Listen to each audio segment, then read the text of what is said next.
to the Dak Prescott Podcast. Just kidding. Welcome to the Tell Your Friends Podcast. Drew DeSalle here, episode 13, NFL Week 10. Sitting across the table from your boy, Mikey Jeets Cyberg. Happy Tuesday night. How's it going? We're going good, man. It's a bit of a busy, it feels like midweek. I know it's only Tuesday, but it feels strong in midweek. Productive, though. I'm going strong here, man. I've been off the grid for the last 6 days out in the old desert, Arizona. And it's just one long, continuous work week, man. I didn't even get a weekend. Yeah, you're like the blurry Mr. Krabs meme. You're just like, boo. Yeah, I'm definitely still a little delirious over here. But we're going to power through this. I think we can officially call this the Dak Prescott Podcast. It's official. We've been talking about it all year. Romo's coming back, and he'll be holding the clipboard this Sunday. I know, man, and like I would be like, oh man, we've been on him from the start, but that's not even true because it's only been like jokingly. It's just worked in our favor. I know. Hey, we predicted this way back in training camp when he was kicking ass. Yep. So what is the football roundup? NFC North, right? NFC North, totally imploding. You had Minnesota. We thought they were going to be a good team, right? Everyone has a losing streak basically in that conference or that division. I mean. The NFC North is falling apart. I can't even name the fourth team. I know the Green Bay lost. Top? Who do you think's at the top? Who do you think? I think it's Detroit. Detroit is definitely at the top, yeah. Detroit's at the top. I can't think of the fourth team, though. I know Green Bay, Minnesota, Detroit. Who's the forgettable bunch I'm missing? It's the Chicago Bears, those fucking losers. Hey. Cutler? But they did. I know. Did you hear the Alshon news? I did hear the Alshon news. Out for 4 games with a PED suspension. A weird season he's been having anyways. I don't know what's up. Maybe he's been battling some injury or something. Even that Monday night game we watched, I remember seeing him with a lot of drops. You called them winning, and even despite that, he was still dropping balls over the field. He's looked so good in the past, which maybe he's just been taking PEDs the whole time. Who knows? But so while the NFC North, they're totally imploding, your conference, your division, NFC East, they cannot lose, man. Oh, it's a fucking festival in the NFC East. Everyone wins. Everyone wins this week. All 4 teams had what you could say were pretty tough matchups. I mean, you had the Steelers and Cowboys. You had the Giants playing Cincy last night. The Vikings were playing the Redskins, and the Eagles took on Atlanta. Atlanta, yeah. I mean, you're thinking you're going to probably go 2-2 in those, right? The whole division sweeps them out. Cowboys win. They're winners of 8 straight. Giants winners of 4 straight. I mean, you guys are definitely on fire. It's going to be a slugfest. You know, you can see potentially 3 teams coming out of that division. It's possible. It's definitely going to be fun as we hit December here and everyone starts playing each other again. For sure. We'll see what happens. Giants are on a roll, and I'm loving it. Yeah, you got to like that. We had the Super Bowl rematch, too. We had Seahawks and Patriots. Yeah, the Sunday night rematch. I had to wake up to see who won. And looking back at it, so the Seahawks beat them, I know. And looking back to that Super Bowl, Revenge. man. Looking back to that Super Bowl, the Seahawks could have stole that game too. I mean, wasn't that the big Marshawn course. pass instead of a handoff deal? Of course it was. Yeah, I mean that was the game. That was the game in their hands. Yeah. So that was some of the NFL quick hitters. I had some college football stuff. I know we haven't talked too much college football on here, but it's getting exciting. It was a crazy week. I was actually kind of dialed into it. Yeah, I mean, I see here on the highlights the first time in 31 years since the number 2, 3, and 4 team have all lost in the same week. Yeah, 2, 3, 4 all go down on the same week, and I was just watching game after game, and it's like, this team's gonna lose it too. They're going to lose again. Oh, my gosh. Like, if you were a top seed, you just didn't even you were hoping you had a bye week. Yeah, there must be something. You know what? It must be the supermoon. So, Michigan loses, right? They go down to Iowa, to Barstool Trent's team. A suspect call, if I recall. But that QB. We were watching at the bar. And their quarterback, that Spade or whatever, he gets hurt. He's like injured for the season. And some people are like, well, maybe this is actually a good thing because I don't know. He wasn't looking too good.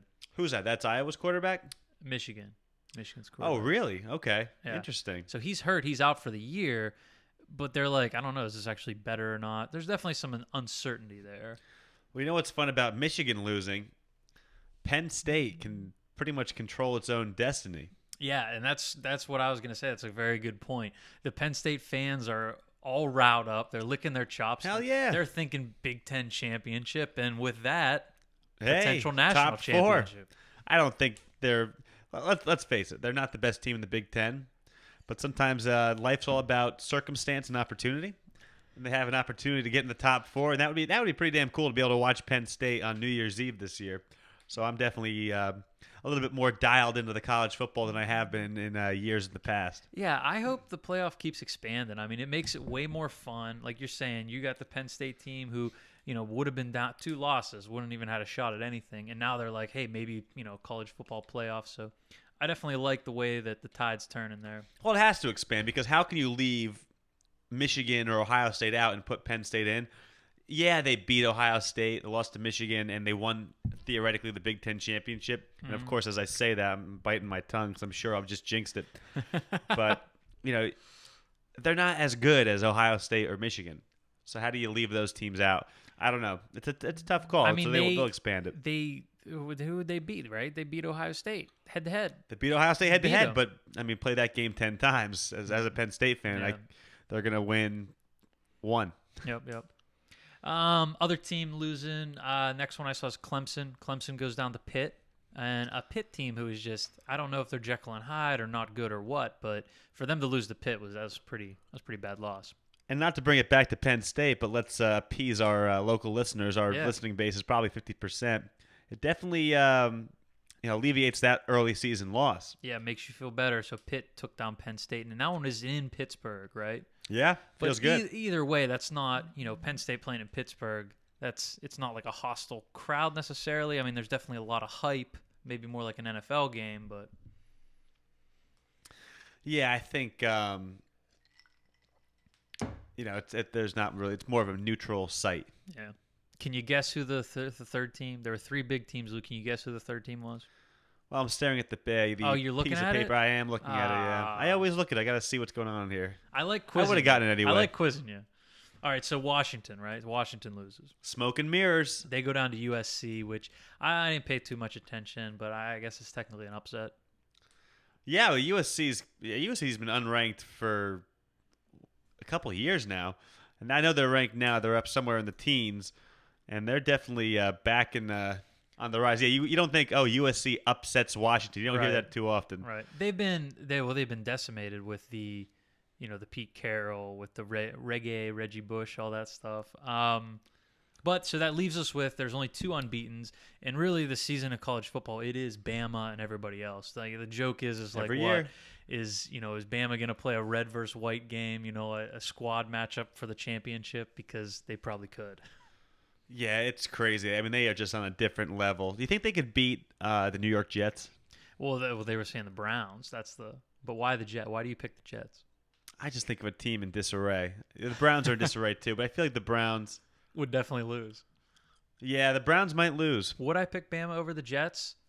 I guess you can't. I don't think so. I think you got to pick the NFL team. It's the age-old debate. Yeah. But yeah, you're right. The NFL team's going to win that. So one other unbeaten team, I got to get him in here and mention. I have one buddy that went there. It says the Western Michigan Broncos. Western Michigan Broncos. Pinpoint that down on the map. It's either it's got to be Kalamazoo, or no? Is that Central Michigan? I have no idea. Good question. Anyways, but their slogan, I love it, is "Row the boat." It's all the students, row the boat, row the boat. The mascot's a pony. It's a Bronco. What does that have to do with boats? Go Broncos. Yeah. Bizarre stuff, though. Other bizarre stuff, right? I think, did you see the Kansas guy on the kick return laying down in the end zone? I did see that. That was pretty cool. It was pretty creative. I like You get points for creativity on this show. So Kansas, there's a kickoff, and they're wearing predominantly blue helmets, blue everything, maybe some red numbers, but blue pants and all that. And dude lays down on his stomach in the giant sea of the blue end zone. And when you look at it zoomed out, it does look pretty cool. Really? I don't know how easy it would have been if you're on the field. Like, is that obvious or not? I don't know. But I don't know. I think in the heat of the moment when you're not really paying attention, that's pretty random for someone to just be laying down the end zone. So you're not looking for that. Yep. And, you could think, oh, maybe it's a cameraman standing behind it wouldn't really make much sense. What did he get? He got what? Like It worked 40 pretty well. yards? Yeah, it worked Like pretty that? well. Yeah, that's pretty cool. Hey, it won't work again, so use it sparingly. It's keep Kansas, an eye out for it's it. Kansas football. Does the game mean anything? Probably not. No, it doesn't. So hey, they got their 15 seconds of fame on the SportsCenter highlight reel, Right. which no one's watching. Yeah, they got a tweet on Twitter, and yeah. And we're back to reality. So I think my favorite of all the storylines that I've seen in the college football this week was the Hawaii coach. So the Hawaii coach, I don't know if you saw this before me telling you or not. So apparently they're losing really bad, 42-3, I think, in the and it's not even close to the end of the game. It's like the third quarter. So he has the staff remove the benches from the field because he doesn't want his players to sit down. That actually is pretty funny. What an asshole move. Hey, you got to get them to get out there and work somehow. Yep. They're too lazy out in Hawaii. They're having too much fun. All right, so that was a bizarre college football week. I like touching on it. I should be watching more college football. I think it's getting interesting with the playoff and stuff. Let's get to a little bit of NFL news, though, a little bit of NFL things. So did you see the latest victim of that crazy, jump over the line field goal block move? You see that? I did not. So it was Broncos Saints, right? Saints were the kicking team, and it was going to be the game-winning field goal. You know what I mean? This was a close game. So they do the move where the guy hops the center, and if he touches the guy at all, it's a flag. But they're kind of risking it. So these guys, the new twist they put on it is they had the two guys closest to the center just jumped on the center and slammed them to the ground. Like, just slammed them down. Normally they'll just, bump into each other, And that's not like a defensive holding? It was legal. They had an official talking about it and stuff. So that's what I think. Every now and then you see these weird things, and it's going to change the rules in the offseason. Absolutely. That's the end result of this. They're not going to let people fucking leapfrogging over a goddamn center. Why wouldn't the center just stand up? I guess when they're knocking him down like that. Well, he's all hunched over to snap it, and then by the time he gets ready, he's already flying over him. That's true. I guess he is trying to pop up as quick as he can. I mean, it's like a game of. You ever play Rainbow growing up?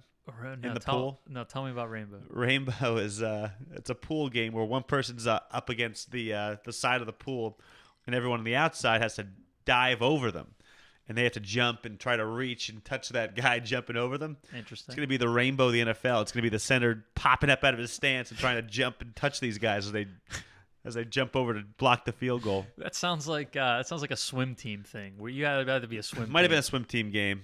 But it required high jumping. We had a lot of crazy pool games back in the day. You've seen this move, this field goal block move, and it's really impacting games. I mean, I don't know if you have more blocked field goals this year compared to others. I'll have to look it up. Field goal kicking as a whole has been homework for our listeners. Polarizing. Yeah, take a look. Get back to us. We'll bring it up in the next episode. We'll give you a shout out. But field goal kicking as a whole has been a disaster. The Vikings dropped Blair Walsh today. Yep. Obviously, you have your Josh Brown scandal. And people are missing these goddamn things left and right. Yeah, I mean, they moved the extra point back. I don't think that has much to do with it, but... Nah, I mean, they're still missing them to the same rate as they were last year. I wonder what it is. All right. Is it power rankings time? Is it power rankings time? We're really getting to the end of the wire with these damn things. What, we got 3 weeks left? Of regular season. Yeah. 3 weeks of regular season. Things are starting to shape up in our league a little bit. Somebody may be officially out of the playoffs this week. I think that's what we saw when we were looking at it last time. Oh, I mean, I would think Ray was out week 3. Oh, but I mean actually mathematically out. Oh, mathematically eliminated.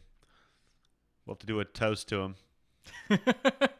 pour one out for him like we did for happy trails. Jose Fernandez. Oh, Jesus. Mike, what is that? I couldn't remember who else we poured one out for. Someone. Oh, yeah, wait. And Arnie Palmer. Ah, yeah. Right? So we'll pour one out for Ray. Okay. What do you got, so let's get to it. So guess what? We got a new number 1 this week. A new number 1. Yeah. Dick's Earthquake. The mighty have fallen. Yeah, took his first loss in a while.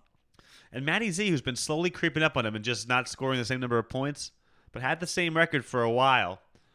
Finally eclipsed him in the record. He's up to 8-2, and he takes our number 1 spot. Yeah, Matty Z, unstoppable.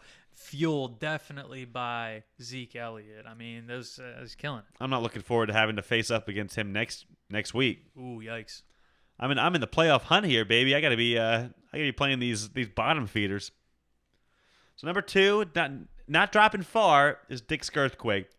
Dick's Girthquake didn't have a usual standout week. He may have had some players on bye, but he just barely lost to your boy Brendan. Yeah, First and Schlong. Brandon, Schlong. He had a great week still. So I mean, he is a great squad. I don't want to play him and all that, and he'll be at the top. That's going to come down to him and Matty Z, and hopefully one of these teams that's fighting for a playoff spot can knock him off in the playoffs. But they're going to be you're looking at your 2 bye teams, I would think, at this point. So number 3, keeping consistency from last week, O's Your Daddy, maintain that number 3 spot. Now he won pretty marginally against Viggs. They both put up a pretty good number, but O's Your Daddy continues to roll. That's yeah, O's Your Papa. A little bit of a QB controversy going on his team now, Mike. Let me tell you that. Who's he got? He's got our boy Marcus Mariota and my Steelers, Big Ben. Now you look at the point totals they had this past week were incredible. So good luck making that decision. Yeah, I don't think anyone saw Mariota tearing up the Green Bay Packers like he did, although I think their defense is somewhat suspect and overrated. They've been up and down. Number 4, propping over Biblis after his big win is Brendan with his big win of Dick's Girthquake. He moves up a spot to 4. I like that. And number 5, despite another win, 2 in a row, we've moved Biblis down. It's a disrespectful move. I feel bad for doing it. But you got to reward the knocking down the giant, right? Yeah. Biblis sitting there 6-4. He's got a very hard matchup against Dick's Girthquake next week. So he's got to struggle to stay. He's got to fight. He's got to claw. And rounding out your winning percentage teams, Tim, we bounced you back, man. You set your lineup. You scored the most points in the league. That's the way you show respect to the league. Yeah, I shouldn't have told him to do it. I should have just ignored it and let him not set it again or something. But I think he had a little chip on his shoulder playing against me. I'll tip the cap to him. Yeah, and he certainly came out of it with a big win, big point total. So we moved Tim up to 6, and that would round off your playoffs. If the season ends today, there you go. That's your playoffs, and everyone else is on the outside looking in. Well, you know why I don't like how that sounds, but anyways. Well, join the club, and bringing it to us to that point, number 7 and number 8. The boys of the podcast studio. We got 7 Bird Street University, and number 8 Dunder Mifflin Inc. I would agree with that. I got, I can sneak into these playoffs still, but I got to Who do you got this week coming up? I have a juicy matchup against our boy Aaron. So that could play in your favor. I got the top seed, and you got a nice matchup. We're the 2 5-5 teams in the league. Yep, Jeff Fisher. We're the Jeff Fishers of fantasy football. Just 500, just enough to keep our jobs. At number 9, we got a tough loss for Viggs, man. He faced a tough O's Your Daddy team, but he's really been putting up some decent figures as of late. Yeah, Viggs is doing well. I mean, Allen Robinson, he's kind of coming around. He's just got Bortles is just that, QB for Jacksonville has killed all the fantasy players on the Jaguars. Yeah, they're just really struggling offensively and probably defensively too. That team fucking stinks. The London Jaguars, the soon-to-be. Yeah. Here we go. And we got number 10, Stephen Pedley's team. Just a weak effort by Pedley's team. He said he was going to come back. He put up a big week when he said that. This was like week 7 or week 8. And we believed the hype. I believed the hype for a week. I know. He's been trying. He's got 20 roster moves, which is up there close to the top with all of us. So he's definitely trying to, squeeze every last drop out of his team. But we'll give him the E for effort this week for continuing to set his lineup and making those moves that count. Yeah. And hopefully he saves those wins for the softball field this Friday. That is big. It's a big week coming up for the Upper Deckers. So at number 11, Bonesaw continues to struggle, man. Another weak. 105 points. He's at 4-6, so his record's there, but his point total is just. Bonesaw's team sucks. I put a little note here. It says, sinking like the Titanic. Yeah, you're not wrong. You better back up those words when you're playing them. You don't want to be eating your words next week. Yeah, he took his fourth L in a row. That's what the kids say now. You take the L. You're taking the L. He's absolutely taking the L. What the hell is that? What is that? I have no idea. I thought you were playing them like it does violin music. That sound pretty good to what we were doing. Yeah. That's the anticipation music for the Ray finale here. You know who's in last place. Your boy Ray. Rounding out. It's not even fun to make fun of this team anymore. It's just getting sad at this point. I'm disgusted. He's finally out of the playoffs for good, which sucks. I hope he keeps setting his roster for the rest of our sakes so he can, steal some wins probably. I would say if you're 3-7 right now, you're probably out of the playoffs too. But mathematically, you still have a shot. You're pretty much looking at 8, maybe 9 teams, but that 9th team is Bonesaw, who just hasn't shown me much, that have a chance. And right, so Pedley and Viggs are 3-7, so I'll they say, need to definitely win out. In a little bit of what we call last 2 in, first 2 out. I'll say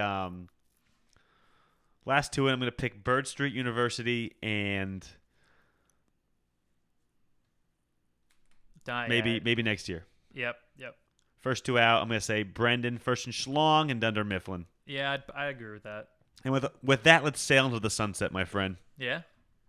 Yeah, we're at about 22 minutes here. Okay. Weekend, My real computer's quick. running out of battery. Softball championship semifinals Woo-hoo! coming up Friday. Upper Deckers, let's get it. And a little Tell Your Friends music on Saturday, right? Yeah, we better get practicing. It's been a long time coming. My fingers are a little rusty. Yeah, we really do. All right, guys, thanks for listening. Have a good week. A couple more days. We'll see you this weekend. And tell your friends.